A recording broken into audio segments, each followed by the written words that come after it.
본문의 말씀을 통해서 주님께서 저와 여러분들에게 주시는 주의 음성 듣고 적용하며 기도 제목 삼으시기를 바랍니다. 오늘 본문을 간단히 살펴보면은요, 이스라엘에 대해서 말씀하고 있는데요. 이스라엘은 무성한 포도나무가 되어서 그 열매로 우상의 열매를 쌓았다, 이렇게 말씀하시면서 그 이스라엘에게 하나님이 징계하셔서 베다웬의 송아지가 아수르 왕에게 예물로 바쳐질 때에 그것을 섬기던 백성과 제사장들은 슬퍼할 것이다, 이렇게 말씀하시면서 하나님은 불순종하는 이스라엘의 목에 멍에를 메우시고 묵은 땅을 기경하라, 이렇게 말씀하고 계십니다. 먼저 1절에서 4절에 보면 이스라엘을 비유로 무성한 포도나무라, 이렇게 말씀하고 있습니다. 1절 말씀 같이 한번 읽겠습니다. 이스라엘은 열매 맺는 무성한 포도나무라. 그 열매가 많을수록 제단을 많게 하며 그 땅이 번영할수록 주상을 아름답게 하도다. 예, 호세아 선지자는요, 이스라엘을 포도나무에 비유하고 있습니다. 그런데 그것도 열매가 무성한 포도나무라. 우리가 언뜻 보기에는 참 좋은 것 같죠, 그죠? 포도나무는 열매를 맺어야 되고 그 다음에 열매가 많이 맺어야 되는 포도나무라. 예, 우리도 예수님은 포도나무요, 우리는 가지라. 그리고 그 가지가 또 나무에 붙어 있으면 이제 열매를 많이 맺는다, 뭐 이렇게 말씀하고 있는데요. 이스라엘을 포도나무에 비유해서 열매가 무성한 포도나무라, 이렇게 말씀하고 있는데요. 그 이후의 말씀을 살펴보아야 됩니다. 특별히 열매가 무성한 포도나무라고 하는 것은 호세아가 활동하던 시대의 북이스라엘을 상징적으로 표현하는 말인데요. 최고의 번영을 누리고 있었음을 암시하고 있습니다. 열매가 무성한 포도나무라. 뭐 여러 가지 정치적으로 경제적으로나 여러 가지 번성한 그런 나라의 상황을 이야기를 하고 있습니다. 그런데 우리도 하나님 앞에 그러잖아요. 하나님 잘 되게 하시고 또 물질적으로도 풍성하게 하시고 또 번성하게 하시고 또 일이 형통할 수 있도록 도와주세요. 그래서 우리가 기도한 기도 제목이 응답이 돼서 자식들도 잘 되고 또 물질도 풍성하고 또 우리 사업도 잘 돼서 물질이 풍요하게 되고 걱정이 없는 것을 우리의 기도 제목으로 삼는데요. 이것을 어떻게 보면 기복신앙이라고 얘기를 합니다. 물론 하나님의 축복으로 이루어진다고 하면 그것이 참 감사한 일이지만은요, 하나님의 어떤 번성케 하시는 하나님의 은혜가 중요한 것이 아니라 번성케 한 다음에 우리의 삶이 어떻게 살아가게 되는가, 이것이 문제라고 하는 것입니다. 너무 바쁘고 돈이 많이 버니까 예배도 소홀히 하게 되고 말씀 묵상도 소홀히 하게 되고 기도 생활도 소홀히 하게 된다면 그것은 잘못된 길로 가게 되었다는 것이죠. 무성한 포도 열매가 되어서 그것을 하나님 앞에 풍성한 결과를 드리며 하나님을 더 잘 섬길 수 있다면 더할 나위 없는 이 땅에서의 우리의 풍성함이겠죠. 오늘 북이스라엘은요, 최고의 번영을 누리면서도 하나님 앞에 감사하지 아니하고 두 마음을 품었다, 이렇게 말씀하고 있습니다. 2절 말씀 같이 한번 읽겠습니다. 그들이 두 마음을 품었으니 이제 벌을 받을 것이라. 하나님이 그 제단을 쳐서 깨뜨리시며 주상을 허시리로다. 예, 열매가 많이 맺고 번성을 할수록 그 우상의 제단을 1절에 보니까 우상의 제단을 많이 만들어요. 그리고 그 땅이 번영할수록 그 우상의 제단, 주상이라고 얘기를 하죠. 돌이나 나무로 기둥처럼 만들어 세운 신상을 주상이라고 그러는데요. 가나안 땅의 원주민들은 주신격인 바알을 의미하기도 했습니다. 어쨌든 주상을 아름답게 해서 거기에다가 돈을 많이 투자하고 그 다음에 두 마음을 품었다 말씀하고 있지 않습니까? 우리도 예수님께서도 그러잖아요. 두 마음을 품지 말라, 그죠? 두 마음을 품지 말라. 너희가 하나님과 재물을 겸하여 섬길 수 없다, 이렇게 말씀하고 있는데요. 그들이 번성할수록 두 마음을 품었다. 이제 벌을 받을 것이라. 하나님이 그 제단을 쳐서 깨뜨리시며 그 주상을 허시리로다, 이렇게 말씀하고 있습니다. 그래서 호세아는 그들이 하나님의 징계를 결코 피할 수 없다라고 경고하고 있습니다. 저와 여러분들이 지금 맺고 있는 열매는 무엇입니까? 어떤 일이 잘 되고 어떤 일이 형통하고 어떤 일이 축복받았다고 여러분들이 얘기를 합니까? 혹시 그 열매에 도취되어서 오늘 북이스라엘처럼 두 마음을 품고 세상에 더 마음을 두고 있지는 않은지 다시 우리 자신을 돌아보시고 그렇게 되지 않도록 하나님 앞에 기도하시는 이 시간 되기를 바랍니다.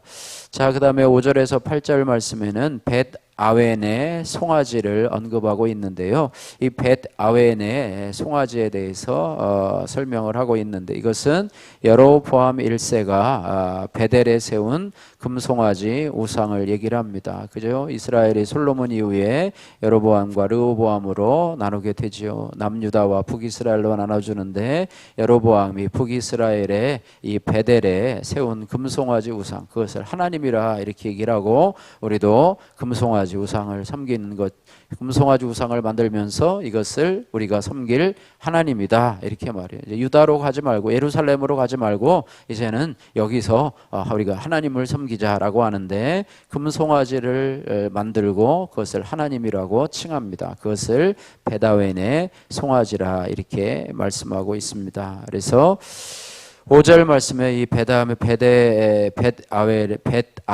송아지에 대해서 말씀을 하고 있는데요. 5절 6절 말씀 같이 한번 읽겠습니다. 사마리아 주민이 벳아웬의 송아지로 말미암아 두려워할 것이라. 그 백성이 슬퍼하며 그것을 기뻐하던 제사장들도 슬퍼하리니 이는 그의 영광이 떠나감이며 그 송아지는 아수르로 옮겨다가 예물로 야렙 왕에게 드리리니 에브라임은 수치를 받을 것이요 이스라엘은 자기의 계책을 부끄러워할 것이며. 그 뒤에도 계속해서 나오죠. 7절 8절까지 같이 읽습니다. 사마리아 왕은 물 위에 있는 거품같이 멸망할 것이며 이스라엘의 죄 곧 아웬의 산당은 파괴되어 가시와 찔레가 그 제단 위에 날 것이며 산더러 우리를 가리라 할 것이요 작은 산더러 우리 위에 무너지리라 하시리라. 이 벳아웬이라고 하는 것은요, 죄악의 집이라고 하는 뜻으로 우상 숭배의 중심지로 타락해 버리는 이 베델 아시죠? 하나님의 집, 그것을 풍자하는 이름이다. 이것을 벳아웬이다. 그러니까 베델이 변하면 벳아웬이 될 수 있는 것이요, 하나님의 집이 변해서 죄악의 집이 될 수 있는데, 이것을 바로 북이스라엘의 금송아지 우상을 말씀하고 있는 것입니다. 그래서 하나님은 이 우상이 하나님의 말씀대로 산산조각이 나고 약소고기, 강대국에 바치는 그런 예물이 될 것이다 이렇게 말씀하고 있습니다. 그래서 이것을 알면 이 송아지가요, 신이 아니라, 금송아지가 신이 아니라 그냥 조각에 불과한 것이다. 사람이 금을 부어서 은을 부어서 만든 그냥 조각품에 불과하지 그것은 신이 아니고 하나님이 아니다라는 것을 알아야 될 텐데, 이스라엘은 끝까지 그것을 빼앗긴 것을 보면서 금송아지의 영광이 떠나간 것 때문에 그것으로 인해서 슬퍼하고 있는 그런 모습을 보게 됩니다. 그래서 이렇게 우상을 숭배하게 되면은요, 하나님의 집인 베델이 죄악의 집을 뜻하는 벳아웬으로 전락하고 만다는 것입니다. 그래서 우리의 신앙 생활 속에서도 정말로 하나님처럼 섬기는 금송아지 우상은 무엇인가를 우리가 돌아봐서 말씀으로 깨닫고 그것들을 빨리 치워버리는, 그냥 내 영광을 추구하기 위해서 나의 번영을 구하는 그런 세상의 신과 같은 그런 모습. 우리는 오로지 하나님 한 분만을 섬기는 그런 은혜가 되어 있어야 되는데, 내가 하나님처럼 섬기는 금송아지 우상은 무엇인가를 우리가 생각해 보아야 합니다. 자, 그리고 9절에서 15절에 하나님은 이렇게 이스라엘에게 권고하십니다. 묵은 땅을 기경하라 이렇게 말씀을 하고 있습니다. 묵은 땅을 기경하라 말씀하고 있는데요, 오늘 이 말씀 12절 말씀 같이 한번 읽겠습니다. 너희가 자기를 위하여 공의를 심고 인애를 거두라. 너희 묵은 땅을 기경하라. 지금이 곧 여호와를 찾을 때니 마침내 여호와께서 오사 공의를 비처럼 너희에게 내리시리라. 아멘. 너희가 자기를 위하여 공의를 심고 인애를 거두라. 너희 묵은 땅을 기경하라. 묵은 땅, 딱 딱딱해서 곡식을 심을 수 없을 정도로 단단해진 땅이죠. 그래서 거기다가 곡식을 심으려면 묵은 땅을 갈아 엎어야 됩니다. 이것을 우리의 마음밭으로 생각을 할 수가 있는데요. 우리가 좋은 밭, 가시떨기나무밭, 또 돌짝밭 이런 그런 밭이 아니라 우리가 하나님 앞에 좋은 밭이 될 때에 30배, 60배, 100배의 결실을 맺는데 묵은 땅을 갈아 엎어야 된다. 그저 금송아지 우상으로 굳어질 대로 굳어지고 하나님을 반역하고 돌이킨 그런 땅을, 마음의 밭을 이제는 갈아 엎어야 된다. 이렇게 말씀하고 있습니다. 그래서 우리가 스스로 묵은 땅을 기경하지 않습니다. 그러니까 하나님이 멍에를 메워서라도 우리의 묵은 땅을 기경하게 하시는 것이죠. 내가 할 수 없으니까 하나님이 하시고, 우리를 그냥 내버려 둘 수가 없으니까 하나님의 자녀인데 자꾸 우상 숭배로 빠지고 우리의 마음밭이 자꾸 강팍해지고 하다 보니까 하나님이 그 마음밭을 교만한 마음이 아니고 어리석은 마음이 아니고 겸손한 마음으로 바꾸기 위해서 우리의 마음밭을 갈아엎는 것이 우리의 삶에 고난을 주시는 하나님의 뜻이라고 하는 것입니다. 그래서 고난은 하나님이 우리의 묵은 땅을 기경하시려고 하는 하나님의 계획하심을 깨달아야 됩니다. 그래서 하나님 왜 나에게 고난을 주십니까? 왜 저분은 왜 그렇지 않은데 왜 나에게는 고난을 주십니까? 라고 하면서 하나님을 원망하고 불평하다가는 하나님 앞에 더 큰 고난이 다가온다는 것을 우리가 기억하시면서 고난이 올 때마다 하나님이 나에게 그런 고난의 멍에를 메워서 나의 마음밭을 기경하시고 나의 신앙의 밭을 갈아엎으시려는 것임을 우리가 기억하고 오히려 그것을 감사함으로 여겨 두어야 될 것입니다. 그래서 내 삶에 멍에가 씌워지는 듯한 사건이 올 때가 바로 나를 하나님의 사람으로 우뚝 세우실 하나님을 찾을 때이다, 이렇게 말씀하고 있습니다. 그래서 오늘 부른 찬양처럼 천부여 의지없어서 주 앞에 나옵니다. 그때가 바로 하나님을 원망하고 떠날 때가 아니라 하나님을 찾을 때이다. 하나님을 찾을 때이다. 너희가 여호와를 만날 만한 때에 만나라. 여호와를 찾을 만한 때에 찾으라. 말씀하시는 하나님을 기억하면서 하나님이 지금 저와 여러분들에게 메우신 멍에는 무엇인지, 또 내가 기경해야 할 묵은 땅은 무엇인지 여러분 돌아보시면서 하나님을 찾으시는 여러분들 되시기를 주님의 이름으로 축복합니다. 거품 같은 인생이라고 하는 손정실님의 큐티인 간증입니다. 성실하신 부모님의 영향으로 저 역시 시간을 아끼며 부지런하게 살았습니다.